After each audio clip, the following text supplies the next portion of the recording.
ഓണം കഴിഞ്ഞാൽ പിന്നെ മലയാളികളുടെ പ്രധാനപ്പെട്ട ആഘോഷമാണ് വിഷു. എല്ലാ വർഷവും മേടം 1-നാണ് നമ്മൾ വിഷു ആഘോഷിക്കുന്നത്. മലയാളികൾ വിഷു ആഘോഷിക്കാൻ തുടങ്ങിയത് എന്ന് മുതലാണ് എന്ന ചോദ്യത്തിന് കൃത്യമായ ഒരു ഉത്തരം കണ്ടെത്താൻ ആർക്കും കഴിഞ്ഞിട്ടുമില്ല. പലപ്പോഴും അല്ലെങ്കിൽ മിക്കവാറും ഏപ്രിൽ 14-നാണ് വിഷു ആഘോഷിക്കുന്നത്. അതുകൊണ്ട് തന്നെ ആ ദിവസത്തിൽ മറ്റൊരു വ്യക്തിയുടെ ജന്മദിനം പലപ്പോഴും വേണ്ട പോലെ ഓർമ്മിക്കപ്പെടാതെ പോകുന്നുമുണ്ട്. ഇന്ത്യൻ ഭരണഘടനയുടെ ശില്പിയായ BR അംബേദ്കർ ജനിച്ചതും ഒരു ഏപ്രിൽ 14-നാണ്. ഒരു ദളിത് കുടുംബത്തിൽ ജനിച്ച അംബേദ്കർ ചെറുപ്പകാലം മുതൽ അവഗണന നേരിട്ടൊരാളാണ്. ജാതിയുടെ പേരിൽ പലയിടത്തു നിന്നും മാറ്റി നിർത്തപ്പെട്ട ആളാണ്. എന്നാൽ അദ്ദേഹം ഉയർന്ന വിദ്യാഭ്യാസം നേടി ഇന്ത്യൻ ജാതി വ്യവസ്ഥക്കെതിരെയും ഹിന്ദുമതത്തിലെ തൊട്ടുകൂടായ്മക്കെതിരെയും നിരന്തരം പോരാട്ടങ്ങൾ നയിച്ചു. തുല്യതക്കും സമഭാവനക്കും വേണ്ടി മരണം വരെ വാദിച്ച മഹത് വ്യക്തിത്വമാണ് അംബേദ്കറുടേത്. നമ്മുടെ രാജ്യം ഭാരതരത്ന നൽകി ആദരിച്ചവരിൽ ഏറ്റവും ശ്രേഷ്ഠനും അംബേദ്കർ തന്നെയാണ്. അംബേദ്കർ മരിച്ച ദിവസവും ഇപ്പോൾ ആളുകൾ പൊതുവെ ഓർമ്മിക്കാറില്ല. അദ്ദേഹം മരിക്കുന്നത് ഒരു ഡിസംബർ 6-നാണ്. എന്നാൽ 1992-ന് ശേഷം ആ ദിവസം ഒരു ഭീതിയോടെയാണ് സ്മരിക്കപ്പെടുന്നത്. ഇന്ത്യയിലെ മതേതരത്വവും ജനാധിപത്യവും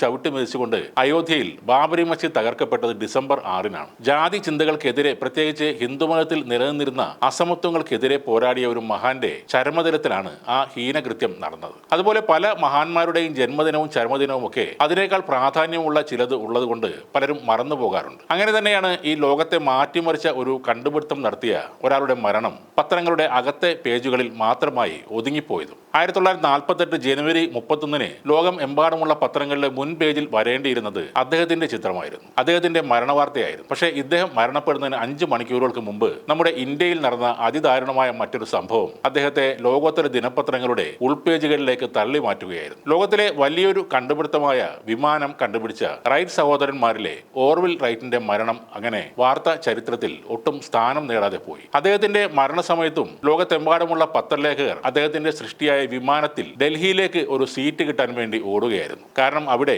മഹാത്മാഗാന്ധി ഗോഡ്സെയുടെ വെടിയേറ്റ് കൊല്ലപ്പെട്ടിരിക്കുന്നു. ആ വാർത്തയും തുടർക്കഥകളും എല്ലാവരെയും അറിയിക്കാൻ, ഈ ലോകത്തെ അറിയിക്കാൻ ലോകത്തുള്ള എല്ലാ പത്രക്കാരും ഡൽഹിയിലേക്ക് വിമാനം കയറുമ്പോൾ അതേ വിമാനമെന്ന സ്വപ്നം യാഥാർത്ഥ്യമാക്കിയ ഓർവിൽ റൈറ്റിന്റെ മരണം പത്രങ്ങളിലെ ഉൾപേജുകളിൽ മാത്രമായി ഒതുങ്ങിപ്പോയി. ലോകത്തിൽ ഒരുപാട് സംഭവങ്ങൾ ഇങ്ങനെ ഉണ്ടായിട്ടുണ്ട്. വലിയ വാർത്തയ്ക്ക് മുന്നിൽ ചെറുതായി പോകുന്ന അല്ലെങ്കിൽ ഇല്ലാതായി പോകുന്ന ശ്രദ്ധിക്കപ്പെടേണ്ട ചില വാർത്തകൾ.